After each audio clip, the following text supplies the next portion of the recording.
Bonjour à toutes et à tous. Alors, il paraît que samedi dernier, environ 500 personnes se sont rassemblées place Flaget à Ixelles pour fêter un 20 juin, un peu comme tous les ans, le 21 juin, ils fêtent la fête de la musique.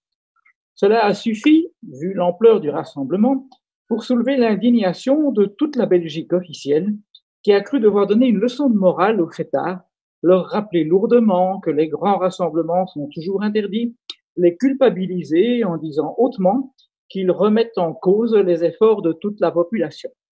Un de nos virologues attitrés a été jusqu'à menacer d'un nouveau confinement. Les critiques se sont multipliées, un peu comme vous vous rappelez sans doute, ce fut le cas à la veille de la fermeture des cafés et restaurants en mars dernier, lorsque beaucoup de personnes ont voulu fêter une dernière fois avant longtemps, cette fois sans enfreindre la loi, puisque les restaurants, les cafés ne devaient pas encore être fermés ce jour-là. On a eu droit à l'époque à des discours tous les plus sentencieux les uns que les autres, des politiciens et des autres experts. Personne ne s'était exprimé, à ma connaissance, à l'époque, qu'on avait osé prendre la défense des fêtards jugés irresponsables par tout ce que le pays compte de personnalités officielles. Il faut admettre que dans les deux cas, le comportement incriminé n'est sans doute pas le plus adéquat de se rassembler en début d'épidémie ou même à ce qu'on espère être la fin de celle-ci. Cela dit, pour les lockdown parties de mars, il faut admettre que les fêtards, en festoyant une dernière fois juste avant la fermeture obligatoire des cafés, n'avaient enfreint aucune loi, puisque, précisément, et c'est certes tout juste, l'interdiction des rassemblements n'était pas encore en vigueur ce jour-là, elle le serait seulement le lendemain. Et il faut dire que nous, les Belges, avons tellement l'habitude qu'on nous interdise des tas de choses, innombrables, même parfois inconcevables, que quand il reste quelque chose de permis, eh bien, on en profite. Si quelque chose est interdit à partir de dimanche, on a doublement envie de le faire le samedi, parce qu'après, on ne pourra plus. Si le gouvernement, à l'époque, voulait empêcher des lockdown parties en mars, eh bien, il ne fallait pas laisser un jour de liberté avant d'interdire. À force de tout réprimer dans ce pays, on a créé, et pas seulement chez les jeunes, une mentalité qui est finalement très compréhensible de saisir les occasions de profiter des quelques libertés qui nous restent. Certes, au profit d'un comportement qui, en l'occurrence, peut paraître irresponsable sur le plan sanitaire. Mais si le gouvernement prétend régenter toutes nos vies, comme il l'a fait plus que jamais au cours des 3 derniers mois, il doit comprendre que le peu qu'il ne prend pas la peine de nous interdire, eh bien, les gens se le sentent autorisés.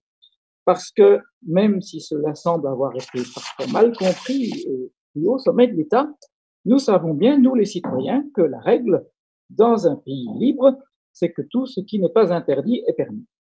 Alors certes, samedi dernier, les rassemblements de 500 personnes étaient effectivement interdits. Il faut quand même rappeler comment les choses se sont passées et d'après la police elle-même. On raconte que de nombreuses personnes se trouvaient déjà vers minuit à la place Flaget, tandis que les cafés étaient bondés, mais dans le respect, c'est la police qui l'a dit, dans le respect des règles qui leur sont imposées, c'est-à-dire des distances entre les tables, pas de personnes au bar, etc. Il n'y a donc a priori rien à leur reprocher. Mais les cafés doivent fermer à 1 heure du matin, d'après cette même réglementation sanitaire, ce qui a obligé les gens à les quitter et donc à rejoindre ceux qui étaient déjà sur la place Flaget, créant ainsi de fait un rassemblement important.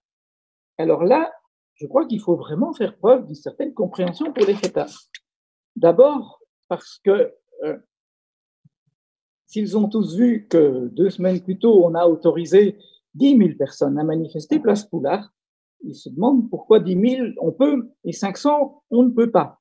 Alors certes, la manifestation de la place Poulard était pour une très bonne cause, mais il n'y a pas de raison de penser que les virus y adhèrent à cette belle cause au point d'épargner les personnes qui se rassemblent seulement parce qu'elles manifestent contre le racisme. Alors il est difficile de comprendre qu'on ne peut vraiment pas se trouver non plus à 500 personnes et s'y rassembler involontairement, comme je l'ai expliqué, certes pour une beaucoup moins noble raison que tout simplement de s'amuser. De plus, si ces personnes se sont trouvées sur la place, c'est parce qu'elles y en ont été chassées, elles y ont été chassées à cause de cette étrange interdiction d'ouverture des cafés après 1 heure du matin.